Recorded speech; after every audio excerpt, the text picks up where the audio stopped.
What I saw Jayden Daniels do as a rookie quarterback was absolutely sensational. And Jayden Daniels, I know a lot of people is going to sit here and say, well, Dan Quinn hid the deficiencies of his game. I don't know if there was any deficiencies he had in that game. He played a wonderful game. He really did. And the numbers didn't really stick out. I mean, he didn't throw over 300 yards, okay? He didn't.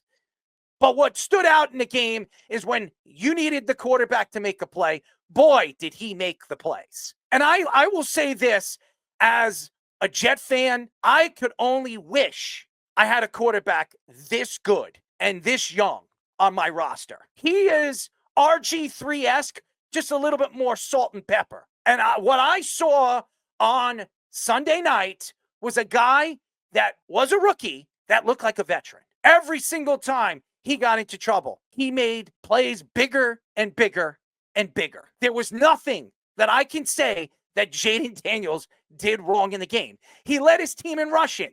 I mean, he led his team in rushing with 13 carries for 36 yards. He used his dynamic arm to step in and out of the pocket.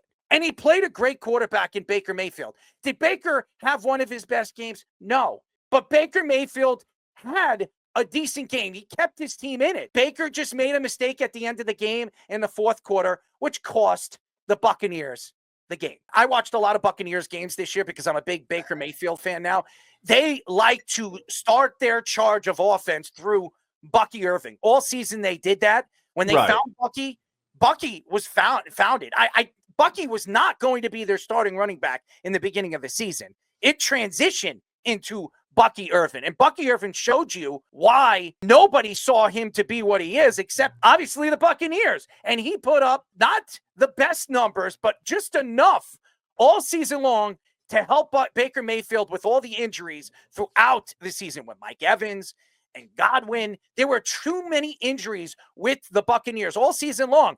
But nevertheless, Bucky Irvin and this offense ran through the running game, and they couldn't run the ball early in the game, and that made problems on throwing the ball for Baker Mayfield. I will say this about Jayden Daniels. I didn't expect this from a young quarterback, this young and this with this amount of ability, this much ability. I watched him play for LSU. I didn't know how good he was going to be, how it was going to translate into the NFL. I know a lot of people liked him coming out of the draft. I know the Giants were trying to move up to get him. I know there were quite a few teams that were trying to move up and get him, and I didn't understand why, because he reminded me of a lower tier Lamar Jackson. That's what I thought he was. Now, Lamar Jackson obviously became a superstar right in front of our eyes. He's won, 2 MVPs. He's on his way maybe to win his third. We've seen his transition as an NFL player.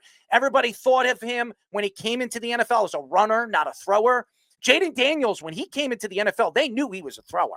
They knew he was a thrower, but his game predicates on running and moving outside of the pocket and using his legs to make plays for his throws.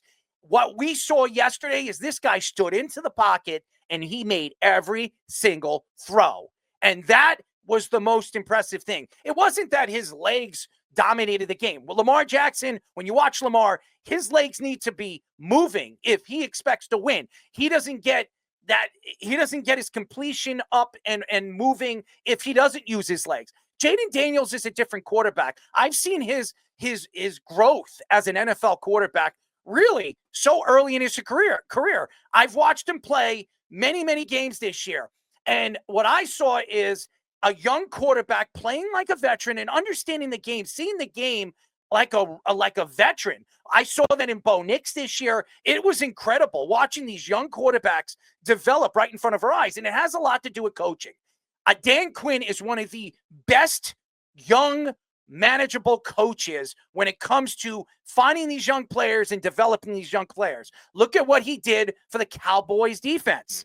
What he did, the translation of making it easy for these guys to understand his way of seeing the game. And I think he's done that all around with the Washington Commanders. This defense, when he took over, they gave up 3 of their top defensive players at the trade deadline. He came in and he took over this defense. This defense went from one of the worst defenses in the NFL to one of the better young defenses in the NFL. And then you look at what they have and to look forward to in the future. Even if the Commanders don't get out of the divisional game, and they probably won't. I mean, maybe they will, but probably won't. It's been a successful season. They shouldn't have been here, and they found a quarterback, a franchise quarterback they can build with. They thought that too with RG3. His first year, he won Rookie of the Year, and then he hurts his leg in the final game in the playoffs, and he was never the same. RG3 was never the same. Hopefully, with Jayden Daniels, they can protect him in this game, and maybe they move on. I don't know what's going to happen. The NFC is so wide open. I don't know who they match up against. I think it all depends on tonight's game. No, they're already locked into the Lions. All right, so they have the Lions. Yep. So the opportunity is if Jayden Daniel can go into Detroit and beat Detroit, a team that everybody thinks is going to the Super Bowl, if he could do that, boy, oh boy, not only is he going to look like the Messiah, he is going to look like he's going to be, they're going to build a statue in Washington, D.C. of him right next to Donald Trump, okay? That's what they're going to be doing. Yeah. I mean, seriously, it is incredible what this kid is doing. And what makes him so special is after the game, when they interviewed him, he said, I wouldn't be who I am. I wouldn't have done as well as I have if it wasn't for my team. It's always a team thing. It's never a me thing. And that's what I love about Jayden Daniels. He stands for something. And Caleb Williams, look at what I love Caleb Williams, but Caleb Williams is a me player. When he came into the NFL, it was him crying on the football field, him doing this, him doing that, how much money he made off of the NILs. It's always about Caleb. Wanted to buy stock in the team. And that's something that I can say about Jayden Daniels. He is not a me player. And that's what I love about him. He's an aggressive player that likes to go out there and play schoolyard football. And that's what he did